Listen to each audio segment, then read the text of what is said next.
your house of transformative wellness. This month's theme is filling your own cup. So, again, we'll be talking about what that means, why it's important, and what it looks like. This will be part one. So, I will be looking at my notes. Bear with me here. All right. So, first and foremost, what does filling your cup mean? Simply put, giving back to you. You know, you always hear people that got money be like, I'm gonna give back to the community. I'm gonna give back. I'm gonna give back. We talking about ourselves and giving back to ourselves, right? Of course, this is gonna look a lot of different ways because everybody's different. But essentially, it can look like taking care of yourself, doing things that you like to do, doing things that make you feel good, intentional, purposeful, joyful living, right? Pursuing passions and hobbies, resting more, working less, whatever it is for you, right? Okay. So, filling up your own cup, why is it important? Well, first of all, no one's obligated to do it but you. I always say people are people before they are who they are to us. So, moms, dads, spouses, brothers, sisters, cousins, friends, bosses, pets, whoever. Nobody's obligated to do anything for you, right? They absolutely can pour into you. They absolutely can refill your cup, but they don't have to. They really don't. They have their own cup to fill, right? And again, if you're not filling your own cup, then who is? You have to be the first one to do it.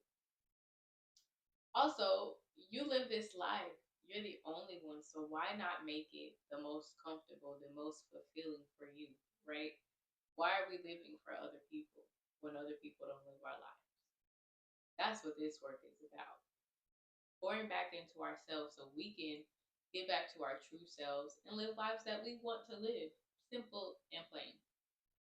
Um, a lot of us often give a lot, most of us work for a living, so we're often giving our time and energy, aka currency, to others. We're pouring it out, even if you're on social media all day. You're constantly pouring out your energy. Somebody got to put something back into you, right? Just like if you're using your phone all day, you got to charge it for it to work. You're driving your car all day, you got to put gas in it for it to work, right? So recharge yourself, refill yourself. This is what filling your cup is about. This is why it's important. Now let's talk about some ways to do it. Again, I'm gonna keep saying it. There's many and plenty of ways, and it's gonna look different for everybody. What works for me may not work for you, may not work for she, he, him, they, whoever. Right? So let's just talk about a few ways to start returning to yourself and pouring back into you. One way you can start is by taking an inventory. So you can do this. I mean, you can brainstorm, you can use your notes, you can do a journal, do a T chart, a Venn diagram. Me with the examples, right? um, but what I would do, I would probably do a T chart. But what you're gonna do is on one side, look for the things that inspire you. What things make you feel excited? What things make you feel alive? What things energize you? What things make you feel joyful and pleasurable, right? And then on the other side, you're going to talk about things that are kind of like the opposite. In one book I read, she mentions inspiration as breathing life into, and expiration, obviously, as no more breath, no more life. So in my T chart, I will have an inspiration list and an expiration list. And the things on the expiration list are going to be the things that make you cringe, the things you dread, the things you be like, why am I doing this? Oh, I hate this so much. Things that don't make you feel good, right? Um, Once you do that,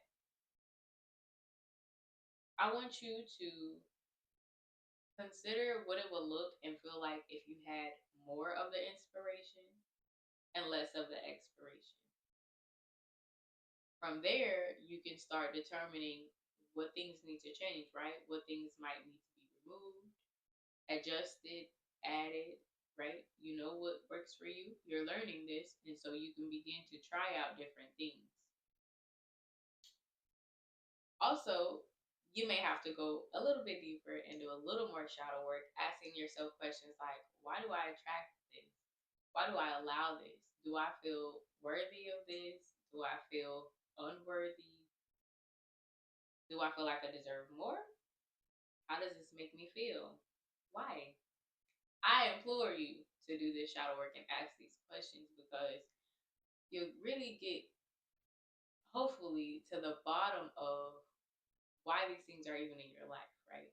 Why you're even doing these things and what they actually do for you, if anything. The next thing you can do is be a visionary. So, whether you draw, write, paint, meditate, whatever, be a visionary and visualize, ideate, brainstorm, whatever, the most comfortable life for you. What does that look like? What does that feel like? Take note of the details. And then ask yourself questions like, well, what do I need to be well? What makes me feel good? What is my purpose? What is my passion? When do I feel my best? What's the ideal version of myself? Even further, like if I was a child imagining my favorite superhero, how would I describe them? Obviously, the superhero is going to be you. So if you were your inner child or you as a child, who would be your superhero? Make you that person, right? Identify what that will look like. Okay, so now it's the switch up. What are you going to start switching up? How are you going to start making changes? What are you going to do differently to start filling your cup, right? You can do it big, you could start grand, but I implore you to start small so that, you're not overwhelmed, you don't fall off, stuff like that. Pick one small thing that you can do right now today to start filling your cup. So, some examples of this could be setting boundaries, saying no to things you don't want to do, saying no to people when they ask you for something and you really don't want to give it or you don't have it to give, right? It could look like not staying up late. It could look like not sleeping in and getting up early. Anything, right? But I say take time for yourself each day, whether it's 1 minute, 5 minutes, 10, 30, whatever you have. Take some time each day to just pour back into you, whatever it looks like. Tea or coffee in the morning, um, taking a walk in the afternoon, meditating in the middle of the day, watching cartoons, whatever it is that fills you back up, do that each day. And then even further, each week do something a little bit bigger, a little bit more intentional. You might not have a lot of time each day, but you can surely find time once a week to do something for you, right? Get your hair done, get your hair cut, go get your car washed. I don't know. What makes you feel good? Ask yourself these questions and spend a couple of hours each week doing that for you. Okay? So I know this was brief, but I invite you to do one or all of these exercises and let me know how it goes. I'm really interested to see how you start refilling your cup. If you're interested in how I'm feeling mine, you can go to my other channel, Max the Divine, to see what that's all about. That's where I'll be documenting my transformative wellness journey. Okay? If this was helpful to you, let me know that too. Like, comment, share, subscribe. Follow us on the socials. Send us an email. Visit our website. All of that information will be in the description. And until next time, love on you. Fill your own cup. And I will see you next week. Love you. Bye.